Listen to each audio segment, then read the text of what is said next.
Okay, welcome everyone to मोटा भाई classes. और आप सब लोग कैसे हो?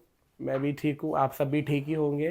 तो चलिए, हमने लास्ट टाइम जो रिफ्रैक्शन पे हमने यहाँ तक कंप्लीट कर लिया था स्नेल्स लॉ, जो कि ये कहता था the ratio of sine of angle of incidence is to the sine of angle of refraction is constant. और जो हमारी कांस्टेंट वैल्यू आई थी ना, इस कांस्टेंट वैल्यू को ही हम क्या बोलते हैं?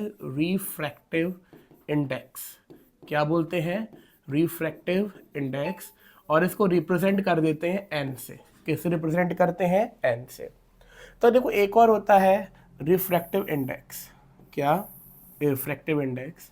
रिफ्रैक्टिव इंडेक्स क्या होता है? the ratio of speed of light in a given pair of media। Speed of light in a given pair of media. इसका मतलब क्या है? जनरली हम बोलते हैं कि रिफ्रैक्टिव इंडेक्स क्या है? The velocity of light in medium 1 upon velocity of light in medium 2। इसको मत समझिए, मैं एक सिंपल डेफिनेशन और बताता हूँ आपको। That refractive index is equal to speed of light in vacuum upon speed of light in medium।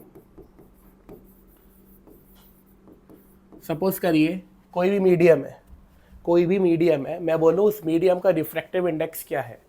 उस मीडियम का सपोज करिए कि एक वैक्यूम है, उसमें से किसी मीडियम के अंदर लाइट रे आ रही है। ठीक है, तो हम बोलेंगे कि उस मीडियम का रिफ्रैक्टिव इंडेक्स क्या होगा? तो हम बोलेंगे speed of light in vacuum upon speed of light in medium. आगे बात करते हैं। देखिए, अगर मैं बोलूं N21 का मतलब होता है कि मैंने दो मीडियम लिए। क्या लिए? दो मीडियम। दोनों अननोन मीडियम, मुझको नहीं पता कौन से मीडियम है। कि मैंने क्या करा, दो मीडियम लिए, एक था मीडियम 1, एक था मीडियम 2। इसका अपना अलग रिफ्रैक्टिव इंडेक्स होगा, इसका अपना अलग एक रिफ्रैक्टिव इंडेक्स होगा। यस और नो? ओके। अब मैंने बोला, जैसे कि मैं मीडियम 1 का रिफ्रैक्टिव इंडेक्स की बात करूं, तो अगर मीडियम 1 के रिफ्रैक्टिव इंडेक्स की बात करूं, मतलब एन की बात करूं, तो इसका मतलब क्या होगा कि जो speed of light in vacuum या एयर, उसको हम क्या बोल देते? सी। क्या बोल देते? सी अपॉन V1। क्या बोल देते हैं? Speed upon V1। यस और नो? मैं अगर दूसरे मीडियम की बात करूं कि मीडियम 2 का रिफ्रैक्टिव इंडेक्स, जो कि क्या होगा हमारा N2, ये क्या होगा N1। यस और नो? N2। अब ये क्या होगा? Speed of light in vacuum upon speed of light in medium 2। ये बात आप समझे कि मैंने आपको जब पिछले वाली स्लाइड में रिफ्रैक्टिव इंडेक्स का फॉर्मूला बताया, तो वो क्या होता था? Speed of light in vacuum upon speed of light in medium. अब ये दो मीडियम लिए अननोन, एक था मीडियम M1, एक है मीडियम M2। इसका अलग रिफ्रैक्टिव इंडेक्स, इसका अलग रिफ्रैक्टिव इंडेक्स। अगर मैं इसके रिफ्रैक्टिव इंडेक्स की बात करूं, तो क्या होगा? मीडियम 1 का रिफ्रैक्टिव इंडेक्स, जिसको हम N1 भी बोल रहे थे, तो वो क्या होगा? Speed of light in vacuum upon speed of light in medium 1, C upon V1। Okay. मैं मीडियम 2 के रिफ्रैक्टिव इंडेक्स की बात करूं, मतलब N2 की, तो ये क्या होगा? C upon V2। ओके। तो ये देखिए, N21 का मतलब क्या होता है? N21 का मतलब होता है, N21 का मतलब क्या होता है? N2 upon N1।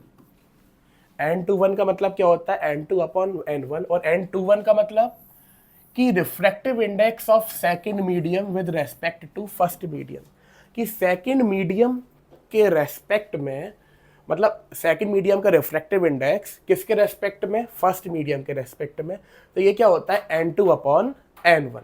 अब N2 की वैल्यू क्या है हमारी? C upon V2। यस और नो? और N, इसकी वैल्यू क्या है N1 की?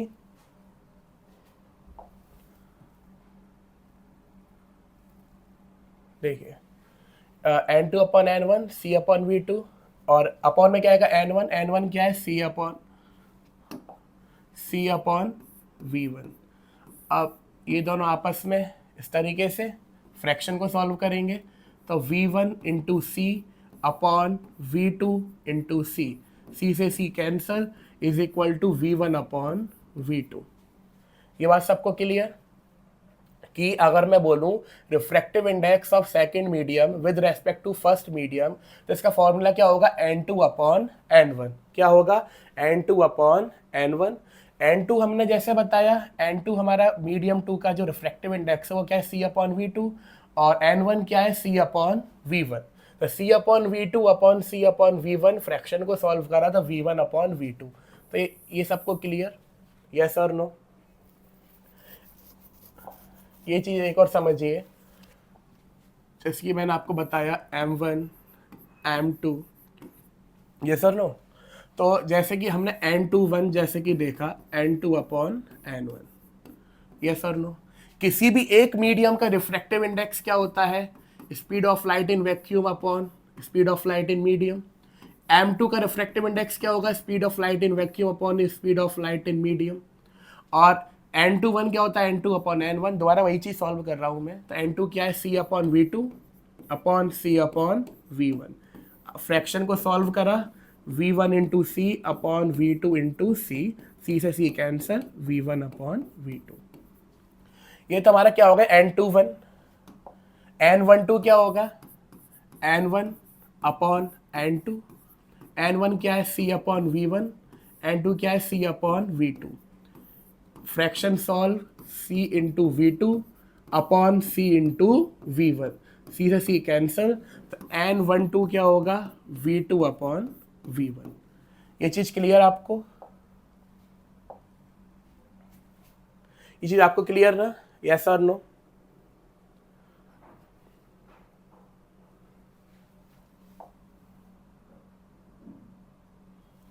और ये चीज हमेशा याद रखना, आप एक और चीज बना देता हूं आपको, कि जो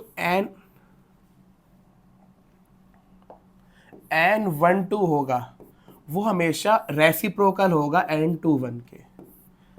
मैं इसको क्या बोल सकता हूं, refractive index of first medium with respect to second medium is reciprocal of refractive index of second medium with respect to first medium. Is it clear to everyone? सबको समझ में आया? और रिफ्रैक्टिव इंडेक्स क्या होता है, तो हमने कई सारी डेफिनेशंस पढ़ ली रिफ्रैक्टिव इंडेक्स की। सबसे पहले पढ़ा था sine I upon sine R, वो भी रिफ्रैक्टिव इंडेक्स है। एक और रिफ्रैक्टिव इंडेक्स का फॉर्मूला है speed of light in vacuum upon speed of light in medium. अगर हम किसी दो मीडियम के रिफ्रैक्टिव इंडेक्स को कंपेयर करेंगे, मतलब n21 मतलब refractive index of 2 with respect to 1, मतलब n2 अपॉन n1। ये चीज सबको क्लियर होंगी। चलो आगे बढ़ते हैं। अब आता है, देखिए, if refractive index of medium 1 with respect to air, if refractive index of medium 1 with respect to air is given as 1 and air, and refractive index of medium 2 with respect to air is given as 2 and air, the refractive index of medium 1 with respect to medium 2। अब वही चीज बताई है इसमें, इसको जो हम समझ गए वही चीज है, पहले आप इस पर ध्यान दीजिए। The refractive index of diamond is the highest till date. तो देखिए एक चीज आप नोटिस करोगे कि आपने पढ़ा होगा डायमंड की डेंसिटी बहुत ज्यादा होती है। डायमंड की डेंसिटी क्या होती है, बहुत बहुत बहुत ज्यादा, कि अभी तक सबसे डेंसिटी भी डायमंड की होती है, हाईएस्ट डेंसिटी है उसकी। तो डायमंड का रिफ्रैक्टिव इंडेक्स भी आज तक सबसे ज्यादा है, इसका है 2.42। डायमंड का रिफ्रैक्टिव इंडेक्स क्या है, 2.42। इसका मतलब समझना बहुत ध्यान से, कि हमने पढ़ा था रिफ्रैक्टिव इंडेक्स ऑफ मीडियम 2, है ना। तो इसमें हमने क्या पढ़ा था, डायमंड का जो रिफ्रैक्टिव इंडेक्स होता है, कि डायमंड का जो रिफ्रैक्टिव इंडेक्स होता है वो किसी भी सब्सटेंस का, वो क्या होता है, C अपॉन V। यस और नो, यस और नो। C की वैल्यू हमारी फिक्स थी 3 लाख किलोमीटर पर सेकंड, इतनी थी ना। उसके साथ नीचे क्या थी हमारी v, ये क्या है, डायमंड की बात कर रहे हैं ना हम, तो वेलोसिटी डायमंड की होगी कि उसके अंदर लाइट के अंदर, सॉरी डायमंड के अंदर लाइट की वेलोसिटी कितनी है। तो आप एक चीज ये समझना बहुत ध्यान से कि अगर मैं 3 लाख के नीचे 3 लाख लिखता हूं तो आंसर क्या आएगा 1, यस और नो। अगर मैं वैल्यू, बहुत ध्यान से समझना, अगर मैं कोई भी चीज़ है मेरे पास, सपोज करो 10, 10 के नीचे मैं लिखता हूँ 10 तो आंसर आएगा 1, यस और नो। 10 के नीचे मैं लिखता हूँ 5 तो आंसर आएगा 2। 10 के नीचे मैं लिखता हूँ 2, आंसर आएगा 5। अगर मैंने ऊपर की वैल्यू फिक्स कर दी और नीचे की वैल्यू कम करता जा रहा हूँ तो आंसर बढ़ता जा रहा है, फाइनल वैल्यू बढ़ती जा रही है, यस और नो। ऐसे ही अगर आप डायमंड का जो रिफ्रैक्टिव इंडेक्स आ रहा है, मतलब जो आंसर आ रहा है वो आ रहा है 2.42, कितना आ रहा है 2.42, मतलब 1 से बड़ी वैल्यू आ रही है, तो इसका मतलब क्या है, नीचे वाली वैल्यू छोटी होगी, तो मतलब डायमंड में जो वेलोसिटी होती है, डायमंड में जो लाइट की जो वेलोसिटी होती है वो होती है कम। वो कितनी होती है, बहुत ज़्यादा कम होती है, क्योंकि डायमंड की डेंसिटी बहुत ज़्यादा है। जब ज़्यादा ट्रैफिक वाले एरिया में जाओगे तो आपकी स्पीड भी तो बहुत कम होगी। तो आप ये चीज़ समझना कि जो डायमंड है उसमें लाइट की स्पीड कम होती है, इसलिए डायमंड का रिफ्रैक्टिव इंडेक्स भी क्या होता है, बहुत ज़्यादा। अब कोई पूछे कितनी स्पीड होती है डायमंड में, तो आप सिंपल सा देखिए, आपको मालूम है N equal to C upon V. Diamond का रिफ्रैक्टिव इंडेक्स कितना है 2.42, यस और नो। सी कितना है, सी कितना होता है 3, 1 2 3 4 5 6 7 8, है ना, यस और नो। और अपॉन वी, क्रॉस मल्टीप्लाई करोगे 2.42 multiply V is equal to 1 2 3 4 5 6 7 8, और v क्या हो जाएगा 3 1 2 3 4 6 7 8 अपॉन 2.42, और क्या आ जाएगी मीटर पर सेकेंड। तो ये चीज़ समझ में आई आपको, यस और नो, कि आप 1 से ज़्यादा बड़ी वैल्यू को डिवाइड करोगे तो आंसर, तो जो डायमंड है उसमें जो लाइट की स्पीड है वो होती है कम, जिसकी वजह से डायमंड का जो रिफ्रैक्टिव इंडेक्स क्या है, ज़्यादा, और 2.42 है। यही चीज़ सबको समझ में आई, यस और नो।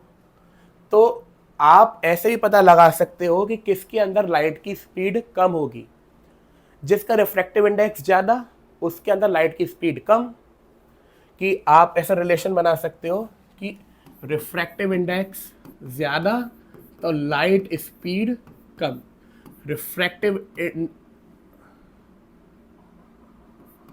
रिफ्रैक्टिव इंडेक्स कम तो लाइट की स्पीड ज़्यादा। ये बात समझ में आई सबको, चलिए अब ऑप्टिकली डेंसर मीडियम, किसके बारे में पढ़ेंगे, ऑप्टिकली डेंसर मीडियम। कि हम हमेशा दो मीडियम लेते हैं, एक मीडियम 1 एक मीडियम 2, मीडियम 1 में से लाइट जाती है मीडियम 2 के अंदर। तो out of 2 given media the medium with higher value of refractive index, तो जिस मीडियम का रिफ्रैक्टिव इंडेक्स ज़्यादा होगा वो उसको हम डेंसर मीडियम बोलेंगे, उसको क्या बोलेंगे, डेंसर मीडियम। और जिस मीडियम का रिफ्रैक्टिव इंडेक्स कम होगा उसको हम रेयरर मीडियम बोलेंगे, क्या बोलेंगे, रेयरर मीडियम। अब देखिए रिफ्रैक्टिव इंडेक्स कम तो मतलब रेयर इंडेक्स में क्या, रेयर मीडियम में क्या होगा, लाइट की स्पीड ज़्यादा, यस और नो। मतलब जिस मीडियम के अंदर आउट ऑफ 2 गिवन मीडियम, कि हमने 2 गिवन मीडियम लिए और 2 गिवन मीडियम के अंदर जिसकी एक मीडियम 1 है, एक मीडियम 1 एक मीडियम 2, इसका रिफ्रैक्टिव इंडेक्स क्या है, ज्यादा, तो इसको हम क्या बोलेंगे, ऑप्टिकली डेंसर, क्या बोलेंगे, ऑप्टिकली डेंसर। इसका रिफ्रैक्टिव इंडेक्स कम, इसको बोलेंगे ऑप्टिकली रेयरर। रिफ्रैक्टिव इंडेक्स कम तो मतलब लाइट की स्पीड ज्यादा, और रिफ्रैक्टिव इंडेक्स ज़्यादा तो लाइट की स्पीड कम। ये चीज़ क्लियर, यस सर नो। चलिए आगे बढ़ते हैं बच्चों। अब आता है when light enters obliquely from rare to denser medium. तो इसको समझते हैं, एक हमने एक इंटरफेस बनाया, ये है रेयरर मीडियम, ये है डेंसर मीडियम। यहाँ पर बीच में हमने नॉर्मल बनाया, क्या बनाया, नॉर्मल। अब जब लाइट एंटर करती है ऑब्लिकली मतलब तिरछी, रेयर मीडियम का मतलब क्या है? रेयर मीडियम का मतलब क्या होता है? रिफ्रैक्टिव इंडेक्स कम, मतलब लाइट की स्पीड ज्यादा। ये क्या है? Denser medium. डेंसर मीडियम में क्या है? रिफ्रैक्टिव इंडेक्स ज्यादा और लाइट की स्पीड कम। यस और नो? तो उसने क्या बोला, जब एक लाइट रे, मैं पहले ही बता चुका हूं, जब एक लाइट रे रेयर मीडियम से डेंसर मीडियम में जाती है तो वहां पर क्या होता है? वो नॉर्मल की तरफ, normal, it bends towards normal, कि जब एक लाइट रे रेयर मीडियम से डेंसर मीडियम में जाती है नॉर्मल की तरफ बेंड हो जाती है। ये बात आपको समझ में आई? यस और नो? अब ये वाला लाइन समझते हैं, ये सेकंड पॉइंट, कि अगेन हमने एक इंटरफेस बनाया इस तरीके से। आगे सुनिए कि जब light ray enters obliquely from denser to rarer, कि सपोज करो ये डेंसर मीडियम है, मतलब रिफ्रैक्टिव इंडेक्स ज़्यादा, लाइट की स्पीड कम। ये रेयरर मीडियम है, रिफ्रैक्टिव इंडेक्स कम, लाइट की स्पीड ज़्यादा। तो उन्होंने क्या बोला, जब डेंसर से रेयरर जाएगी, जब डेंसर से रेयरर जाएगी मतलब इस तरीके से, ये तो नॉर्मल हो गया बीच वाला, तो क्या होगा? वो नॉर्मल से दूर भाग जाएगी। और नॉर्मल पोजीशन क्या होनी चाहिए थी ये, बट वो नॉर्मल से दूर चली जाएगी। ये बात आपको समझ में आया सबको? यस और नो? अब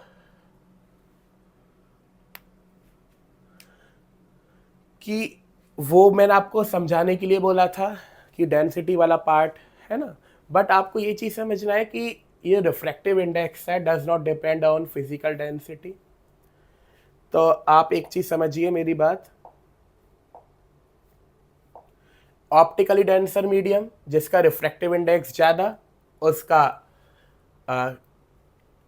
रिफ्रैक्टिव इंडेक्स ज़्यादा, उसकी वो ऑप्टिकली डेंसर मीडियम, जिसका रिफ्रैक्टिव इंडेक्स कम, वो ऑप्टिकली रेयरर मीडियम। अब यहाँ तक आई होप सबको ये सब चीज़ें समझ में आ गई होंगी। आज हम थोड़ा सा रूल्स पढ़ लेते हैं of image formation by convex lens, और इससे पहले हम थोड़ा सा समझ लेते हैं कि लेंस होते क्या है। लेंस क्या होते हैं? दे आर ट्रांसपेरेंट, पहले वो ट्रांसपेरेंट होते हैं, ठीक है, किसी ग्लास से बने हुए हो या प्लास्टिक से भी बने हो सकते हैं, है ना। तो लेंस क्या करते हैं? रिफ्रैक्शन करते हैं। क्या करते हैं? रिफ्रैक्शन करते हैं। वो अपने अंदर से लाइट को पास होने देते हैं, वो अपने अंदर से लाइट को पास होने देते हैं। तो हमको दो टाइप के लेंस पढ़ने हैं।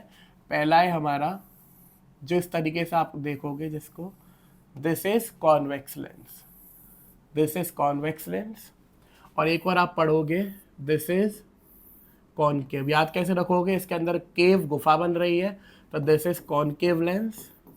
ये क्या है आपका? Concave lens. And this is convex lens. और ये लाइन मैंने क्यों बनाई समझ गए होंगे, दिस इज प्रिंसिपल एक्सिस। इसको वैसे हम देखिए, एक होता है इस तरीके से,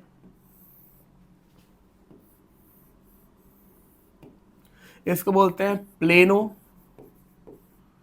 कॉन्वेक्स लेंस, इसको बोलते हैं प्लेनो कॉनकेव लेंस। इसमें डबल डबल है ना इसके, इसको इसलिए बाई कॉन्वेक्स और बाई कॉनकेव। तो आज हमने थोड़ा सा बस देखा है, इनका ओवरव्यू लिया है। So are you all happy now? तो इसको अगर नहीं समझ में आए दोबारा सेशन को देखना, इसको रिवर्स वीडियो करके, और आई होप आप सबको समझ में आएगा। तब तक आप खुश रहिए, and I hope you are enjoying with us in Motor Bhai classes. Okay, bye.